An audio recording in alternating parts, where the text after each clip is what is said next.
This is the Lyndsay Stafford Show. Welcome back to the Lyndsay Stafford Show, powered by Stafford Solutions, your branding, operations, and business growth partner.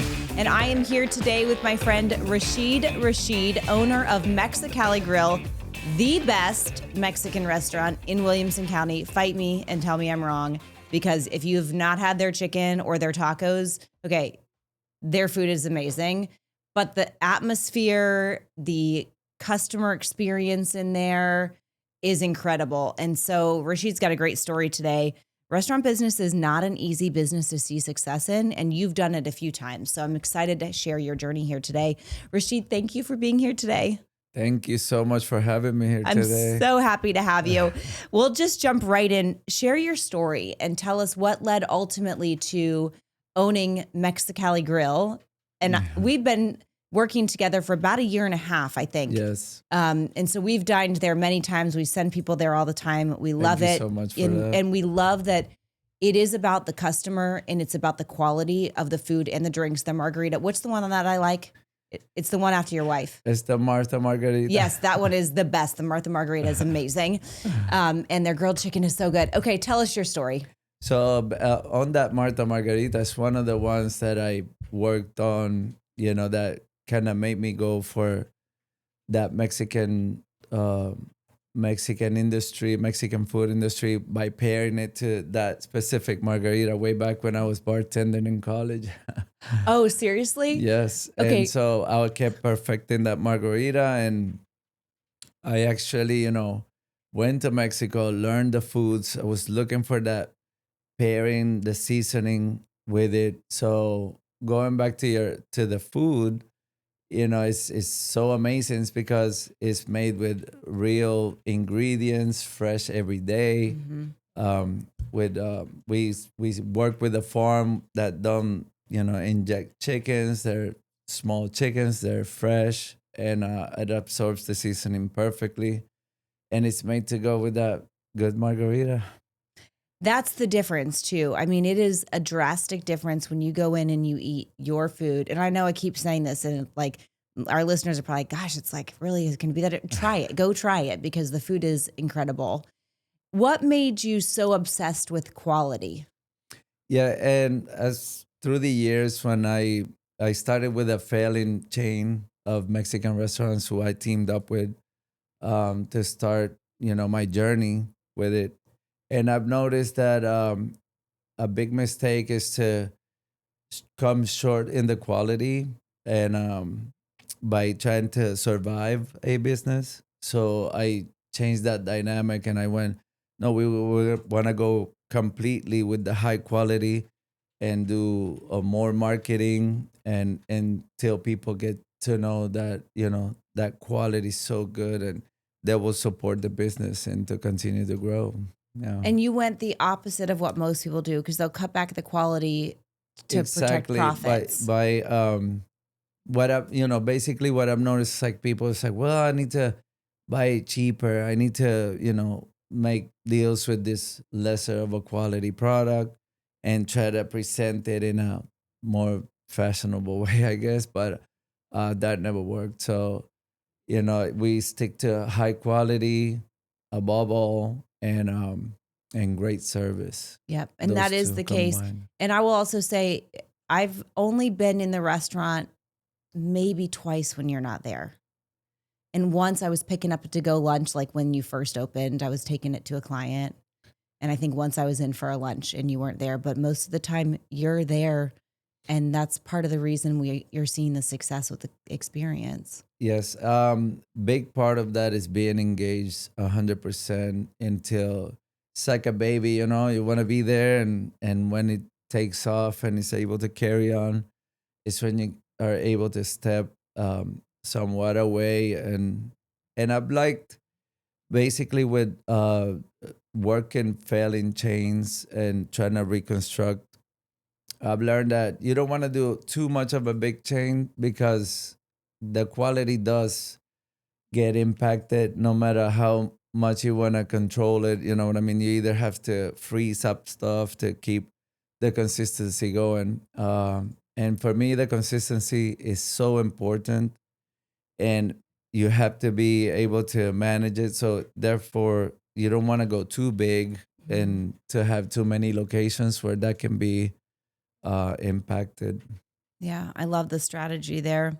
What does your role look like day to day as the owner operator? So it's a lot of fun to me because I love what I do. It could be challenging and discouraging to other business owners that I've met along the way. But to be in every department, engaging with the person that's running that department, and them knowing that you're there, that you understand what it takes to be there, that is important what they do. They find it inspiring, and then they don't get bored with it, and they continue to give their 100%. Yeah, I love that. So, what do you think makes guests keep coming back? We try to create a very high energy, positive atmosphere. That's what I look for in my staff. Um, to be coachable and to be personable, and never sacrificing that high quality. And think people are loving that they can come there and have a very high energy, positive atmosphere. And if they want peace and quiet, they can find that as well. Yeah, it's a big space. The salsa is also really good. The one is really hot. That's the one my son really likes.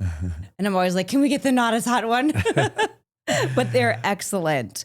So talk about consistency is everything in restaurants, right? Yes. And I'm an operations girl. I don't like executing ops, but I'm really good at knowing what ops should look like.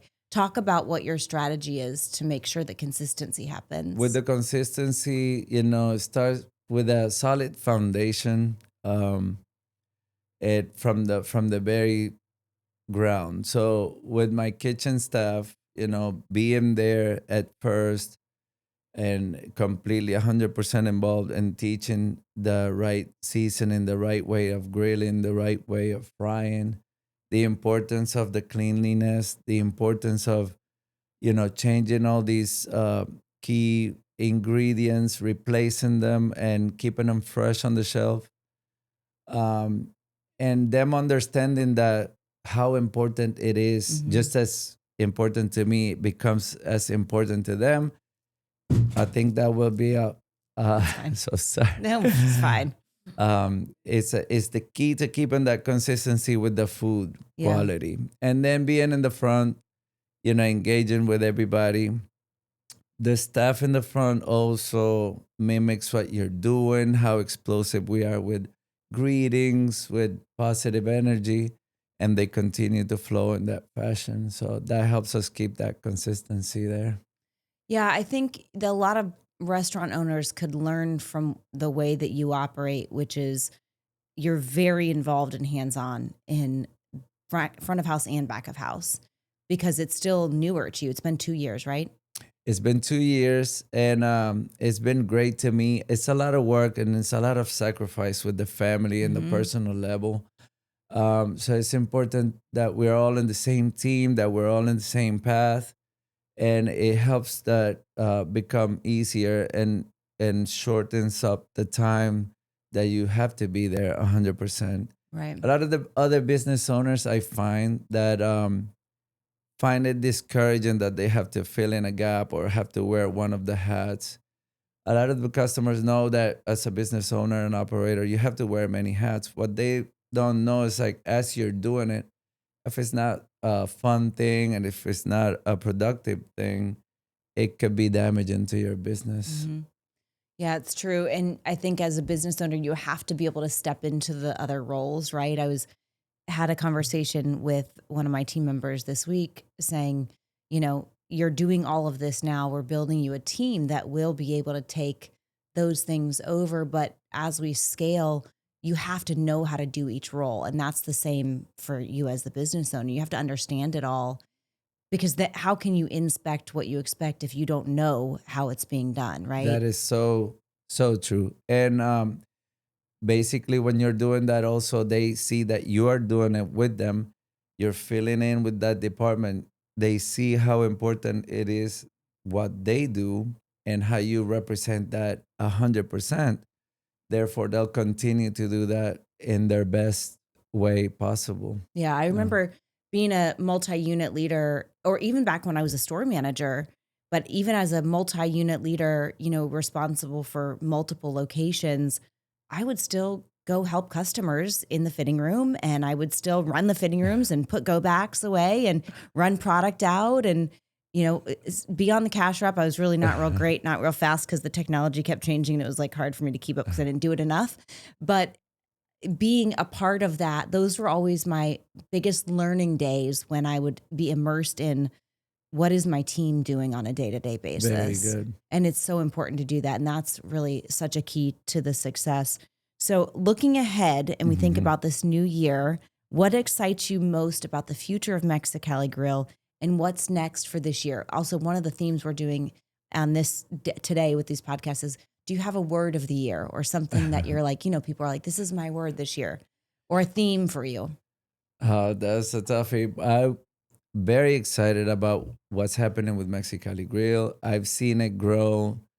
Is going in the right direction ever since we've been there. The positive energy with the team, engaging with the community, and the response of the community, and the positive feedback that I keep getting, it just pumps me up. I'm so happy about what's going on. I see a very bright future for Mexicali Grill. And also this is the year where it's gonna be amazing for all of us because we're making more improvements to Mexicali Grill. We're getting a lot more people, a lot more positive feedback. Friends are bringing friends. Families are telling about us. They're bringing their family members when they come from out of town, which is amazing. So amazing to me. And so I don't have a word for the year yet, but success is the word.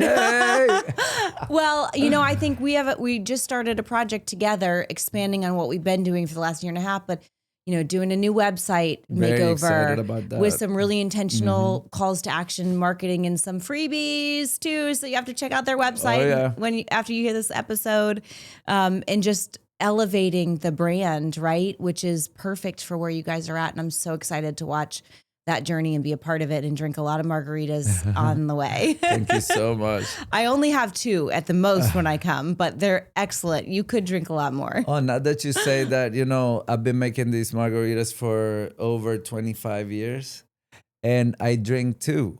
And that's what determines that I'm still making them with the right amount of tequila. Yeah, because you can't have, you don't want to have too much. They're the perfect amount. Don't want to have too much and you want them to have effect. And if they do that to me, that means they will do that to you. But seriously, the food is incredible. I've not had chicken that's that good anywhere. Thank you it so is much. Phenomenal. So if you've not checked out Mexicali Grill, go check them out. And you can find them online at MexicaliGrill.com, on Instagram, Mexicali Grill, right? Is that the handle? I do Mexicali Grill Brentwood because we bought it over. And so we want to do under new ownership. So we added the Brentwood part to our website and our social media. Yeah. Okay, perfect. So Mexicali Grill, Brentwood.